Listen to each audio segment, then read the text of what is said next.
यहाँ युधिष्ठिर ने दिए थे यक्ष के सवालों के जवाब। पांडवों को मिला था जीवनदान 10 वर्ष पहले। इस जगह पर तालाब को लेकर प्रचलित है महाभारत की कथा। सहारनपुर मेरठ। सहारनपुर शहर महाभारत की कई घटनाओं का साक्षी रहा है। पांडवों से जुड़ी कई कहानियां यहाँ अक्सर सुनने को मिल जाती हैं। यहाँ जखवाला गांव का एक तालाब काफी मशहूर है। कहा जाता है कि युधिष्ठिर ने इस तालाब किनारे यक्ष के सवालों के जवाब दिए थे। उनके द्वारा सभी जवाब सही देने पर यक्ष ने भीम, अर्जुन, नकुल और सहदेव को जीवनदान दिया था। यह गांव शहर से करीब 51 किलोमीटर दूर देवबंद तहसील क्षेत्र में पड़ता है। पहले इस गांव का नाम यक्षवाला था। महाभारत के अनुसार अज्ञातवास के दौरान एक बार पांडव जंगल में घूम रहे थे। युधिष्ठिर को प्यास लगी। उन्होंने नकुल को पास के तालाब से पानी लाने के लिए भेजा। काफी देर तक उनके नहीं लौटने पर एक एक कर सहदेव, अर्जुन और भीम भी वहां चले गए। काफी देर तक जब वे नहीं लौटे तो युधिष्ठिर भाइयों को तलाशने निकल पड़े।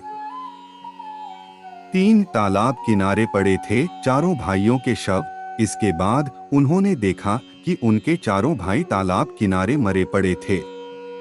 वहां एक यक्ष भी खड़ा था। उन्होंने युधिष्ठिर को बताया कि चारों पांडवों ने उनके सवालों का जवाब दिए बिना पानी पीने की कोशिश की थी, इसलिए उनकी यह हालत हुई है। यदि वह भी सवालों का जवाब दिए बगैर यहाँ से पानी पीते हैं तो वह भी मर जाएंगे।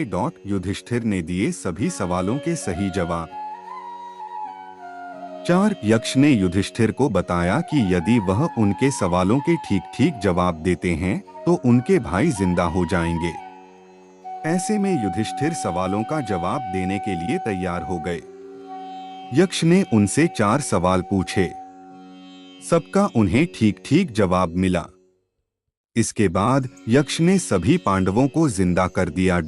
आगे पढ़िए। पहले कहाँ होने वाला था महाभारत का युद्ध। 5 खाते बहुत थे और अपने बल का झूठा प्रदर्शन करते थे, इसलिए तुम्हें आज भूमि पर गिरना पड़ा है। यह कहकर युधिष्ठिर आगे चल दिए। केवल वह कुत्ता ही उनके साथ चलता रहा।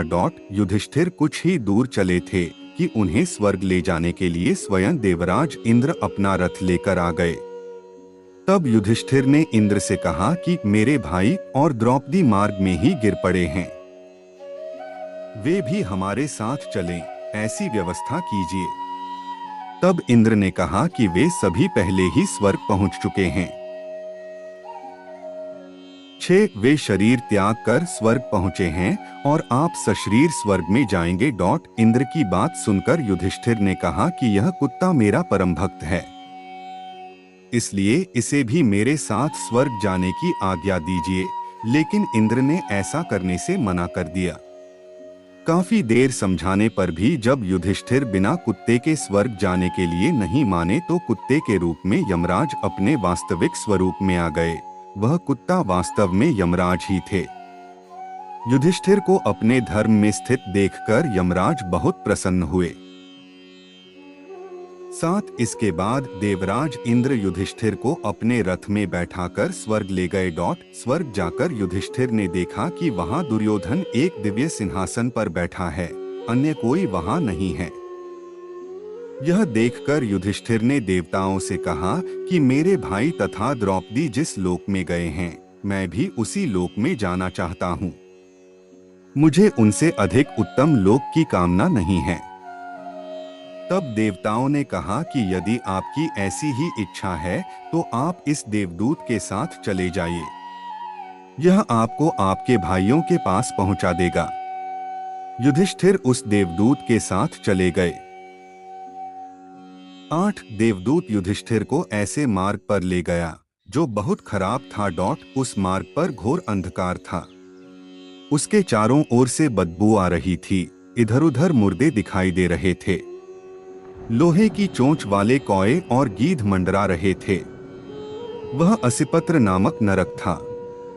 वहां की दुर्गंध से तंग आकर युधिष्ठिर ने देवदूत से पूछा कि हमें इस मार्ग पर और कितनी दूर चलना है और मेरे भाई कहाँ हैं? युधिष्ठिर की बात सुनकर देवदूत बोला कि देवताओं ने कहा था कि जब आप थक जाएं तो आपको लौटा लाऊं।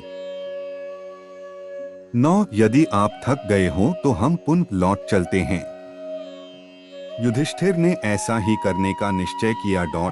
जब युधिष्ठिर वापस लौटने लगे तो उन्हें दुखी लोगों की आवाज सुनाई दी। वे युधिष्ठिर से कुछ देर वहीं रुकने के लिए कह रहे थे।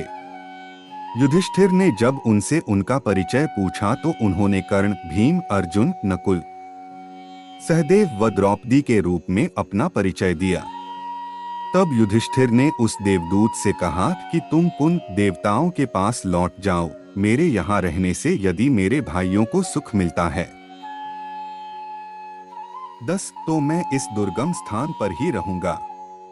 देवदूत ने यह बात जाकर देवराज इंद्र को बता दी। युधिष्ठिर को उस स्थान पर अभी कुछ ही समय बीता था कि सभी देवता वहां आ गए। देवताओं के आते ही वहां सुगंधित हवा चलने लगी, मार्ग पर प्रकाश छा गया। तब देवराज इंद्र ने युधिष्ठिर को बताया कि तुमने अश्वत्थामा के मरने की बात कहकर छल से द्रोणाचार्य को उनके पुत्र की मृत्यु का विश्वास दिलाया था। इसी के परिणाम स्वरूप तुम्हें भी छल से ही कुछ देर नरक के दर्शन पड़े। अब तुम मेरे साथ स्वर्ग चलो। 11 वहां तुम्हारे भाई व अन्य वीर पहले ही पहुंच गए हैं। देवराज इंद्र के कहने पर युधिष्ठिर ने देवनदी गंगा में स्नान किया।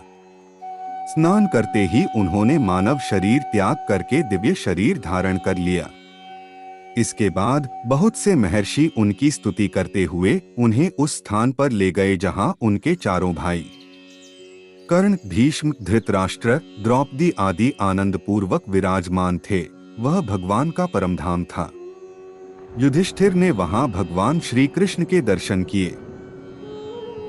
12 अर्जुन उनकी सेवा कर रहे थे। युधिष्ठिर को आया देख श्री कृष्ण व अर्जुन ने उनका स्वागत किया। युधिष्ठिर ने देखा कि भीम पहले की तरह शरीर धारण किए वायु देवता के पास बैठे थे। कर्ण को सूर्य के समान स्वरूप धारण किए बैठे देखा। नकुल व सहदेव अश्विनी कुमारों के साथ बैठे थे। देवराज इंद्र ने युधिष्ठिर को बताया कि ये जो साक्षात भगवती लक्ष्मी दिखाई दे रही हैं, इनके अंश से ही द्रौपदी का जन्म हुआ था। इसके बाद इंद्र ने महाभारत युद्ध में मारे गए सभी वीरों के बारे में युधिष्ठिर को विस्तार पूर्वक बताया। 13 इस प्रकार युधिष्ठिर अपने भाइयों व अन्य संबंधियों को वहां देखकर बहुत प्रसन्न हुए।